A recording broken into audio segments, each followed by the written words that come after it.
Hello मेरे प्यारे बच्चों, कैसे हैं आप सब? आई होप आप सब बहुत अच्छे, बहुत बढ़िया होंगे। और यहाँ पर बेटा आप सभी के लिए लेकर आए हैं यूथ कंपटीशन टाइम्स की तरफ से सबसे इम्पोर्टेंट वाले क्या हम लेकर आए बेटा, यूरोप में राष्ट्रवाद उदय का दीर्घ उत्तरीय प्रश्न। जी हाँ, बहुत इंपॉर्टेंट है। सो आप लोग इसे क्या करिए, तैयार कर लीजिए। किसी को कोई डाउट हो तो प्लीज यार कमेंट बॉक्स में मेंशन कर दीजिएगा, ताकि हम आपके सारे डाउट को बेटा दूर कर सके ना। और मैंने आपका ऑब्जेक्टिव अति लघु उत्तरी करा दिया था, तो आज हम लोग करने वाले हैं यहाँ पे दीर्घ उत्तरी प्रश्नों को करेंगे, जो कि इंपॉर्टेंट है, आपके पेपर में आते हैं और आप इन्हें तैयार कर लीजिएगा। पहला प्रश्न यहाँ पे है कि 1815 में नेपोलियन की हार के बाद यूरोप में स्थापित रूढ़िवादी शासन की कोई तीन विशेषताओं का उल्लेख कीजिए। मतलब ये बोल रहा है कि जो 1815 था ना, इसमें नेपोलियन का जब हार हुआ था, तो उसके बाद यूरोप में रूढ़िवादी शासन का कोई तीन विशेषताएं क्या क्या थी, उन तीन विशेषताओं को लिखना है। तो चलिए, 1815 में नेपोलियन की हार के बाद यूरोप में स्थापित रूढ़िवादी शासन व्यवस्था निरंकुश था। इन सरकारों ने फ्रांसीसी क्रांति के विचारों को खारिज कर दिया और सेंसर सिया लागू की। चर्च और राजशाही जैसी पारंपरिक संस्थाओं को वापस में बहाल कर दिया और उदारवादी आलोचना का सहन नहीं किया गया। अब इनकी कौन कौन सी तीन मुख्य विशेषताएं थी? तो पहला था यहाँ पर परंपरागत संस्थाओं का पुनर्स्थापन इन्होंने किया, यानी कि रूढ़वादियों का मानना था कि राज्य और समाज की स्थापित और पारंपरिक संस्थाओं जैसे कि राजशाही, चर्च, सामाजिक पदानुक्रम और परिवार को संरक्षित रखा जाना चाहिए। उसके बाद था निरंकुश शासन व्यवस्था, यानी कि 1815 के बाद स्थापित अधिकांश रूढ़वादी शासन निरंकुश थे और ये सरकारी आलोचना और सहमति में को बर्दाश्त नहीं कर सकती थी। सेंसरशिप के कड़े नियम, यानी कि हम लिख सकते हैं कि इन शासनों ने समाचार पत्रों, किताबों, नाटकों और गानों में छपने वाली उन बातों पर नियंत्रण लगाने के लिए कड़े सेंसरशिप कानून बनाए, जो फ्रांसीसी क्रांति से जुड़े स्वतंत्रता और मुक्ति के विचार को दर्शाते हैं। उसके बाद अगला इन्होंने जो मुख्य यहाँ पे लिख सकते हैं, रूढ़वादियों का आधुनिकरण, यानी कि अधिकांश रूढ़वादी क्रांति के दौर में वापस नहीं जाना चाहते थे, लेकिन उन्हें यह भी समझ आता आ गया कि नेपोलियन द्वारा शुरू किए गए आधुनिकरण जैसे कुशल नौकरशाही, गतिशील अर्थव्यवस्था और सामंतवाद की संपत्ति में की समाप्ति ने राजतंत्र और अधिक मजबूत इसे बना दिया।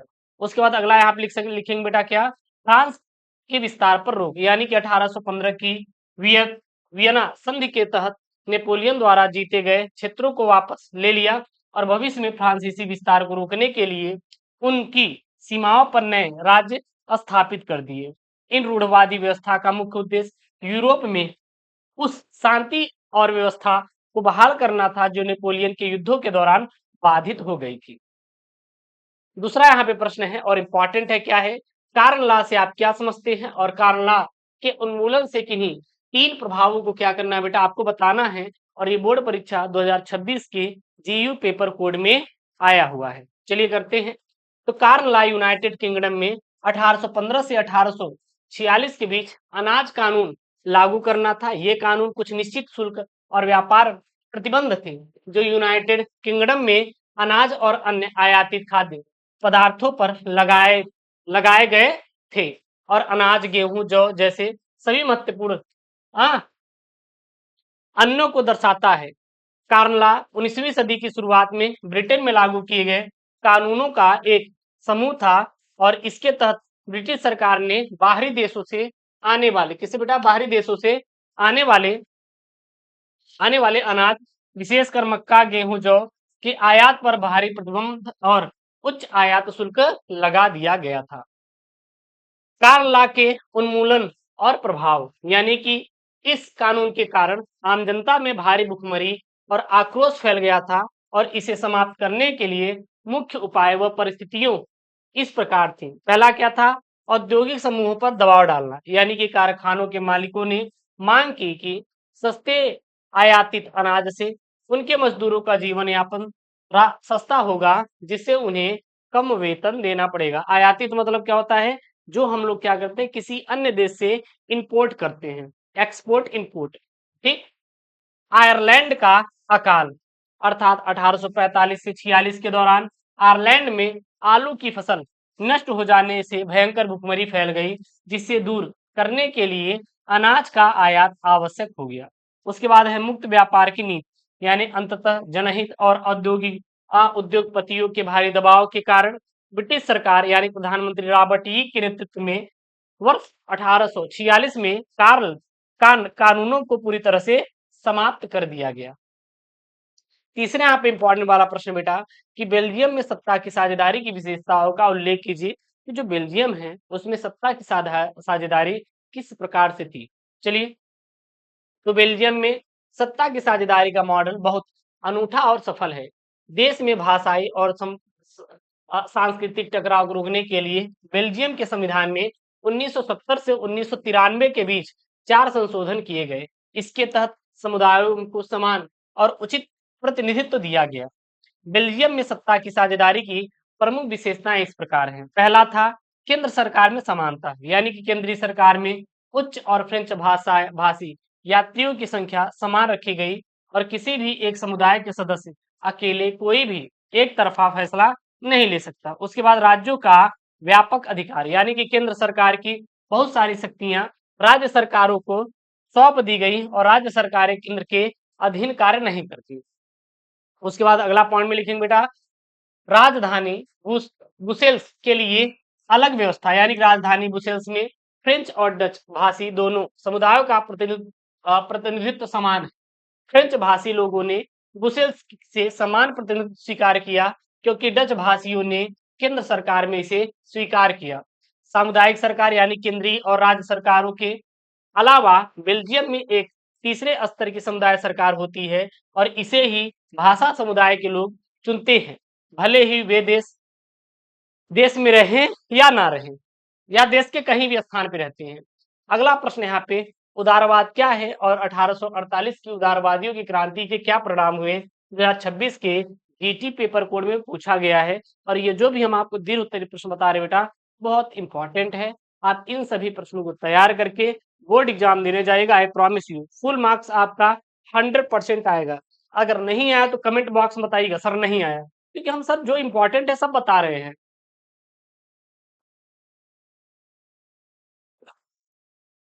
तो आपको परेशान नहीं होना है, ठीक है ना। चलिएगा, उदारवाद एक ऐसी राजनीतिक और दार्शनिक विचारधारा है जो व्यक्तिगत स्वतंत्रता, कानून के समक्ष समानता, मानवाधिकारों और एक संविधान आधारित लोकतांत्रिक सरकार का समर्थन करती है। यह निरंकुश राजतंत्र और चर्च के विशेषाधिकारों का विरोध करती है। 1848 की उदारवादी क्रांति के क्या क्या परिणाम रहे हैं, मतलब रिजल्ट। तो अस्थायी राजनीतिक परिवर्तन रहा। पहला अस्थायी राजनीतिक परिवर्तन, यानी कि क्रांतियों के दबाव में फ्रांस के सम्राट को गद्दी छोड़नी पड़ी और सार्वभौमिक पुरुष मताधिकार पर आधारित गणतंत्र की स्थापना हुई। जर्मनी, इटली और ऑस्ट्रिया जैसे देशों में उदारवादियों में राष्ट्रीय एकीकरण और संविधान निर्माण के क्या किए गए बेटा, प्रयास किए गए।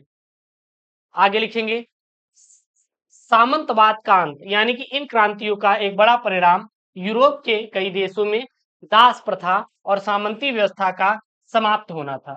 तात्कालिक असफलता का दमन, यानी कि अंततः रूढ़वादी और राजशाही ताकतों ने उदारवादी आंदोलन को कुचल दिया और फ्रैंकफर्ट संसद जैसे उदारवादी प्रयासों को भंग कर दिया।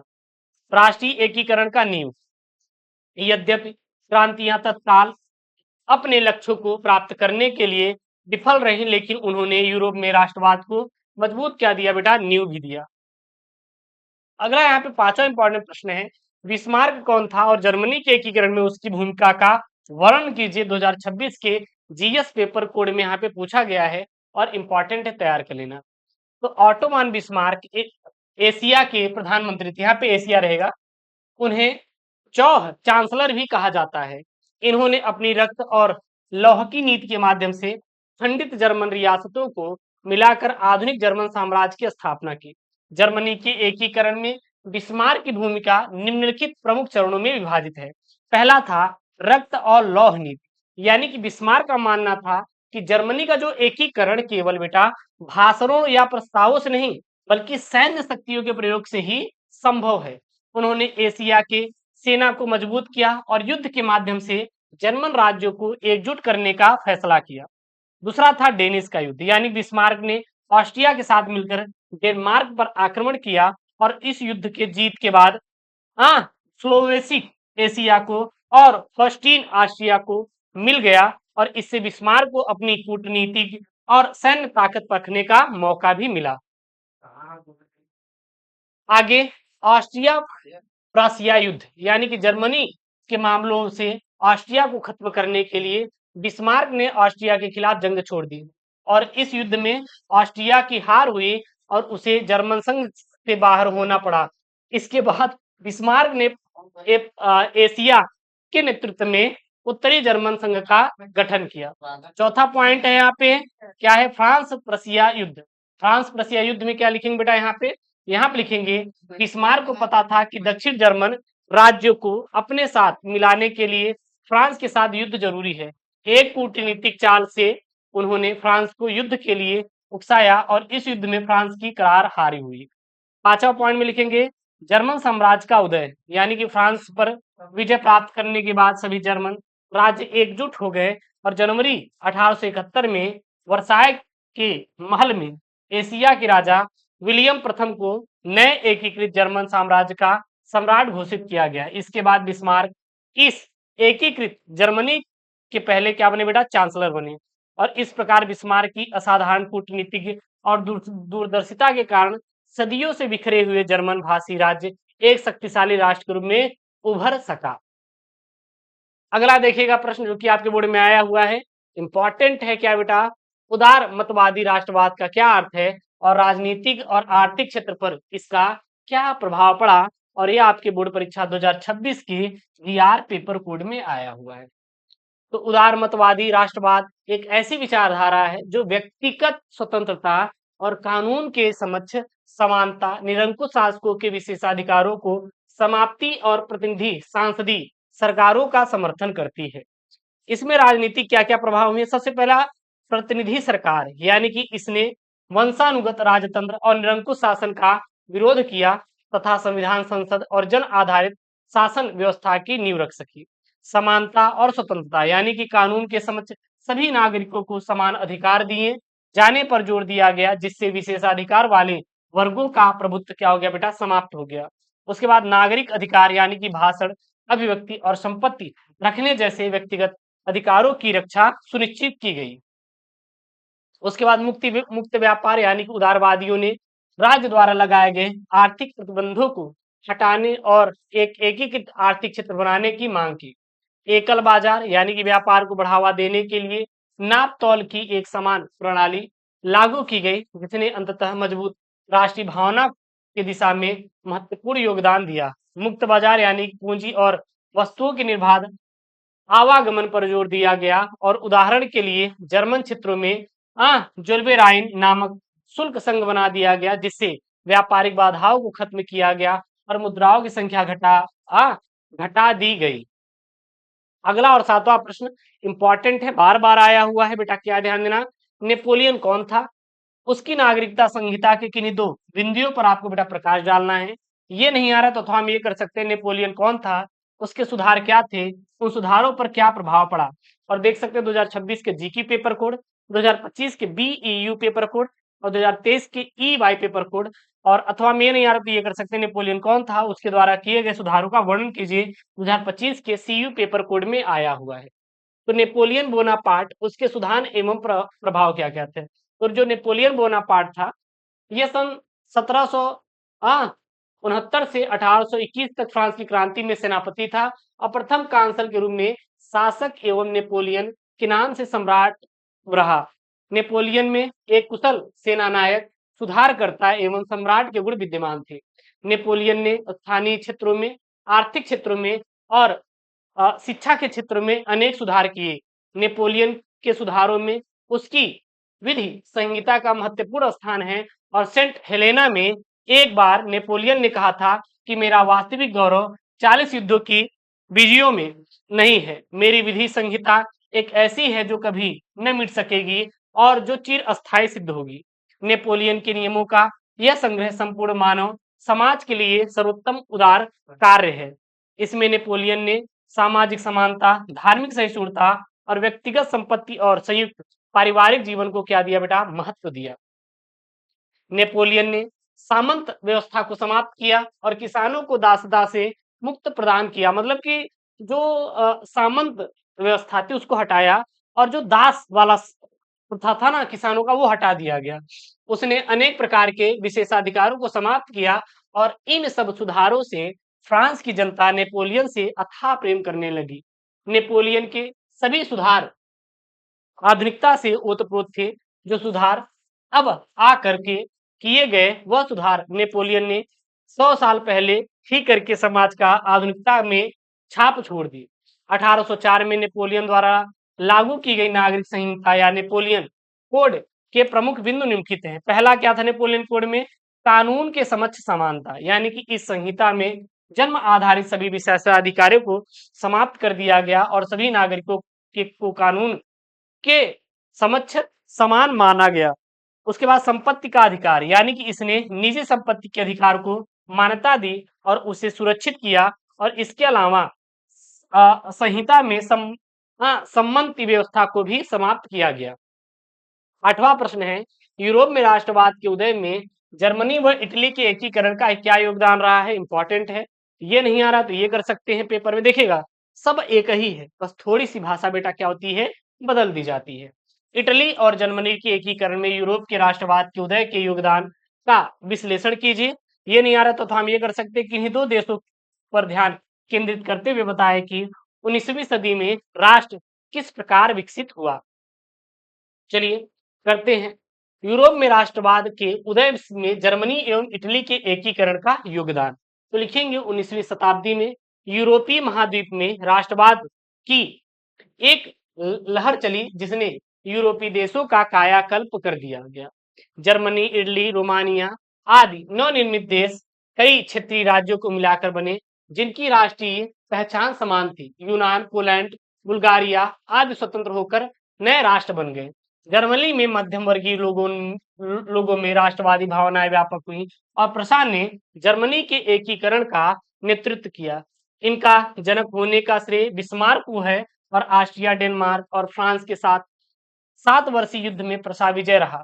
इस प्रकार जर्मनी की एकीकरण की प्रक्रिया पूरी हुई और यह यूरोप के राष्ट्रवाद में नींव का ईंट साबित हुई। 19वीं सदी के मध्य में इटली 7 राज्यों में बटा हुआ था और इसमें से केवल सार्डिनिया और पिडमार्ट की इतालवी राजसी सभा द्वारा शासित किया गया था। संयुक्त इटली की घोषणा 1860 में हुई और मार्च 1860 तक पूरे मध्य इतालवी राज्यों को सर्वसम्मति में पिडमांट के साथ एकजुट किया और रोम सार्डिनिया का एक हिस्सा बन गया। इस तरह इटली का अंतिम एकीकरण भी 1871 में किया गया। जर्मनी व एवं इटली के एकीकरण का यूरोप पर व्यापक असर पड़ा और 19वीं शताब्दी में पूरे यूरोप में नवजागरण की लहर निकल पड़ी। अगला और 9वां प्रश्न इंपॉर्टेंट है बेटा, यूरोप में राष्ट्रवाद के उदय के मूलभूत कारण क्या क्या थे? ये नहीं आ रहा तो ये तैयार कर सकते हैं कि राष्ट्रवाद से क्या तात्पर्य है। यूरोप में राष्ट्रवाद के उदय होने की कौन कौन सी परिस्थितियां सहायक हुई, और देख सकते हैं आपका 2026 के जीडब्ल्यू पेपर कोड में आया हुआ है और यहाँ 2025, 2024 और 2022 में आया हुआ है। चलिए तो सबसे पहले जानते बेटा राष्ट्रवाद क्या है। तो राष्ट्रवाद वह भावना अथवा विचारधारा है जिसके माध्यम से जनता में राजनैतिक, सामाजिक व आर्थिक एकीकरण संभव हुआ। 18वीं शताब्दी के मध्य तक राष्ट्र राज्यों का उदय नहीं हुआ और विभिन्न देशों अलग अलग भागों में, भाषाओं में, कैंटनों में बटे हुए थे। किंतु 19वीं शताब्दी के प्रारंभ तक राष्ट्रवादी भावनाएं फैलने लगी और राष्ट्र राज्यों का निर्माण हुआ। यूरोप में राष्ट्रवादी भावनाएं फैलने के लिए निम्नलिखित कारण उत्तरदायी थे। पहला बेटा कारण था मध्यम वर्गीय का उदय, यानी कि 18वीं सदी तक यूरोप के विभिन्न देशों में दो प्रमुख वर्ग थे, कुलीन एवं दास या कृषक वर्ग। औद्योगिकरण के कारण नए सामाजिक समूह अस्तित्व में आए और श्रमिक वर्ग और मध्यम वर्ग जो उद्योगपतियों, व्यापारियों और सेवा क्षेत्रों के लोगों से बने थे, इस वर्ग ने कुलीन विशेषाधिकारों का समाप्ति तथा शिक्षित और उदारवादी मध्यम वर्गों के बीच राष्ट्रीय एकता के विचारों को बढ़ाया। कोई दिक्कत आएगी तो आप लोग बताइएगा ना। आगे लिखेंगे यहाँ पे उदारवादी विचारधारा का प्रारंभ, यानी कि 19वीं शताब्दी में यूरोप में एक नई विचारधारा यानी कि उदारवाद पनपने लगी और नए मध्य वर्गों के लिए इसका अर्थ था कि व्यक्ति के लिए आजादी और कानून के समक्ष सबकी बराबरी। उदारवाद एक ऐसी सरकार पर जोर देता था जो आपस सहमति से बनी हुई थी। आर्थिक क्षेत्रों में उदारवाद बाजारों एवं मुक्ति और चीजों तथा पूंजी के आवागमन पर राज्य द्वारा लगाए गए नियंत्रणों को समाप्त करने के पक्ष में था। नया व्यापारी वर्ग एक ऐसी आर्थिक नीति का पक्षधर था जहां वस्तुओं, लोगों और पूंजी का आवागमन बाधित रहित हो, और इस विचारधारा ने राष्ट्रीय एकीकरण को क्या दिया बेटा? बढ़ावा दिया। अगला यहाँ पे पॉइंट लिखेंगे, यूनान का स्वतंत्रता संग्राम, यानी यूनान ने के स्वतंत्रता संग्राम ने पूरे यूरोप में राष्ट्रीय भावनाओं का संचार किया और यूनानियों का आजादी के लिए संघर्ष 1821 में प्रारंभ हुआ। 1832 ईस्वी में कुस्तुतनिया की संधि में यूनान ने एक स्वतंत्र राष्ट्र की मान्यता दी और इस स्वतंत्रता के संग्राम ने यूरोप को अन्य देशों के साथ एकीकरण के लिए प्रेरित किया। चौथा बेटा, संस्कृति की भूमिका, यानी कि राष्ट्रवाद के विकास में युद्धों व क्रांतियों के साथ साथ संस्कृति का महत्वपूर्ण भूमिका रहा। कला, काव्य, कहानियों और संगीत ने राष्ट्रवादी भावनाओं को विकसित करने और व्यक्त करने के लिए सहयोग दिया। राष्ट्र की सच्ची आत्मा लोकगीतों, जन काव्य और लोक नृत्यों का प्रकट होती रही। स्थानीय बोलियों पर बल और लोक साहित्यों को एकत्र करने के उद्देश्य से राष्ट्रीय भावना को फैलाना था। जैसे पोलैंड अब स्वतंत्र भू क्षेत्र नहीं था, किंतु संगीत व भाषा के माध्यम से राष्ट्रीय संघर्ष का संगीत से गुणगान किया तथा विभिन्न लोक नृत्यों को राष्ट्रीय प्रतीकों में बदल दिया गया। अगला पांचवा बेटा, भाषा। तो भाषा ने राष्ट्रीय भावनाओं को विकसित में महत्वपूर्ण भूमिका निभाई है और रूसी कब्जों के बाद पोलैंड में रूसी भाषा को लाद दिया गया। इसके सदस्यों ने राष्ट्रवादी विरोध के लिए भाषा को हथियार बनाया और चर्च के आयोजनों में पोलिश भाषा का प्रयोग हुआ।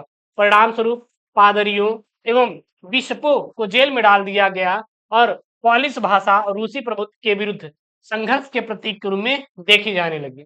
अगला बेटा, जन विद्रोह, यानी कि 1830 के दशक में यूरोप में जनसंख्या में तेजी से वृद्धि हुई। यूरोप के उन इलाकों में जहां कुलीन वर्ग अभी भी सत्ता में नहीं था, कृषक कर्ज के बोझ तले दबे थे। शहरों और गांवों में कई कारणों से गरीबी थी, बेरोजगारी और खाद्यान्न की कमी के कारण लोगों ने विद्रोह करने शुरू कर दिए। इन विद्रोहों के कारण रूढ़वादी सरकारें कमजोर पड़ने लगी और राष्ट्रवादी भावनाएं विकसित होने लगी। ठीक है ना। अगला प्रश्न है यहाँ पर बेटा, और इम्पोर्टेंट है। क्या प्रश्न है? वियना की संधि के महत्वपूर्ण बिंदु का स्पष्ट कीजिए। अगर ये पेपर में नहीं आया तो ये आएगा, वियना संधि क्या थी, इसके मुख्य उद्देश्यों एवं व्यवस्थाओं का आपको वर्णन करना रहेगा। चलेगा। वियना की संधि क्या डालें बेटा? वियना की संधि। तो वियना संधि नेपोलियन युद्धों के बाद यूरोप में शांति एवं संतुलन बनाए रखने के लिए 1814 से 1815 में एक अंतरराष्ट्रीय बैठक थी। इसका आयोजन वियना यानी कि ऑस्ट्रिया में किया गया था। वियना संधि के मुख्य उद्देश्य क्या रहा? सबसे पहला, यूरोप में शक्ति संतुलन स्थापित करना, यानी कोई एक देश, विशेष रूप से फ्रांस, इतना शक्तिशाली न हो जाए कि वह अन्य देशों पर प्रभुत्व जमा सके। अस्थायी शक्तियां संतुलन स्थापित करके युद्ध की संभावनाओं को कम करना था। दूसरा, नेपोलियन के प्रभाव को समाप्त करना, यानी नेपोलियन द्वारा किए गए क्षेत्रीय परिवर्तनों को समाप्त करना और बोनापार्ट परिवार को यूरोपीय सत्ता से बाहर करना था। तीसरा पॉइंट में राजशाही को पुनः बहाल करना है, यानी कि फ्रांस और अन्य देशों में पुराने शाही परिवारों को सत्ता में पुनः बैठना और शाही शासन व्यवस्था को स्थायित्व प्रदान करना था। चौथा पॉइंट में सीमाओं का पुनः निर्धारण, यानी नेपोलियन द्वारा बदली गई सीमाओं को पुनः तय करना और ऐसी व्यवस्था कायम करना जिससे भविष्य में संघर्ष न हो। अगला है वियना संधि का मुख्य व्यवस्थाएं। पहला है, फ्रांस की सीमाओं को सन 1792 की स्थिति पर पुनः बहाल कर दिया गया। दूसरा, बोनापार्ट वंश को सत्ता से बाहर कर दिया गया और बोर्बन वंश को फ्रांस में पुनः सत्ता सौंपी गई। तीसरा, नीदरलैंड और बेल्जियम को एकजुट कर नया राज्य बनाया गया। और चौथा है, प्रसा, रूस और ऑस्ट्रिया का क्षेत्रीय लाभ दिया गया। पांचवा बेटा, 39 जर्मन राज्यों को मिलाकर एक जर्मन संघ की स्थापना की गई। और एक यहाँ पर है पॉइंट वाला इंपॉर्टेंट बेटा तैयार कर लीजिएगा आप लोग। क्या है? फ्रांस की क्रांति के कारण क्या थे और किन्हीं 4 प्रमुख कारणों का उल्लेख कीजिए जो कि आपको करना है। इसके अलावा एक और प्रश्न है यहाँ पे, ये वाला है, ये तैयार कर लेना। ठीक है, यहाँ पे है। एक सेकंड में आपको लगा देता हूँ ताकि आपको कोई दिक्कत ना हो ना। एक ये हो गया, एक ये हो गया, और और एक ये, बस खत्म है। तो ये आपके, और एक ये प्रश्न ये तैयार कर लेना, बहुत इंपॉर्टेंट भाई, देख सकते बार बार आया हुआ है। क्या है? इटली के एकीकरण में ज्यूसेppe मैस्नीनी भूमिका की व्याख्या कीजिए। इटली का एकीकरण किस प्रकार हुआ? इटली का एकीकरण कैसे हुआ? इसमें गैरिबाल्डी का योगदान क्या था? इटली के एकीकरण की प्रक्रिया संक्षेप में लिखिए, और इटली का एकीकरण कैसे हुआ, इंपॉर्टेंट है, आप लोग तैयार कर लीजिएगा। अगला बेटा यहाँ पे प्रश्न है कि जर्मनी का एकीकरण कब और कैसे हुआ? ये नहीं आ रहा तो हम ये कर सकते हैं, जर्मनी का एकीकरण कैसे हुआ और जर्मनी के एकीकरण की प्रक्रिया के बारे में संक्षेप में आपको बेटा टिप्पणी करना है। और ये बोर्ड एग्जाम में बार बार रिपीटेड प्रश्न है, और आशा करती है ये वीडियो आपको पसंद आया होगा। तो प्लीज वीडियो को लाइक करिएगा, चैनल को सब्सक्राइब करिएगा। मैं हूं आपका एजुकेटर शिव मिश्रा, और youth competition times UP board class 10 पर पूरा पूरा कंप्लीट सिलेबस करा रहे हैं। तो प्लीज आप लोग जरूर जुड़े, और हमारी जो किताबें हैं उसको आप बाई कर सकते हैं यूथ कंपटीशन टाइम्स का। सर कहाँ से? फ्लिपकार्ट, अमेजॉन, या हमारी वाईसीटी प्राइम ई बुक के प्लेटफॉर्म से बाय कर सकते हैं। गूगल प्ले स्टोर से ऐप हमारा है, जाके डाउनलोड कर लीजिए। लिंक में डिस्क्रिप्शन मिल जाएगा। कोई दिक्कत होगा तो आप लोग जरूर से जरूर कमेंट करें। मिलते हैं नेक्स्ट वीडियो में दोस्तों। Thank you, Jai Hind, take care, bye bye, love you all.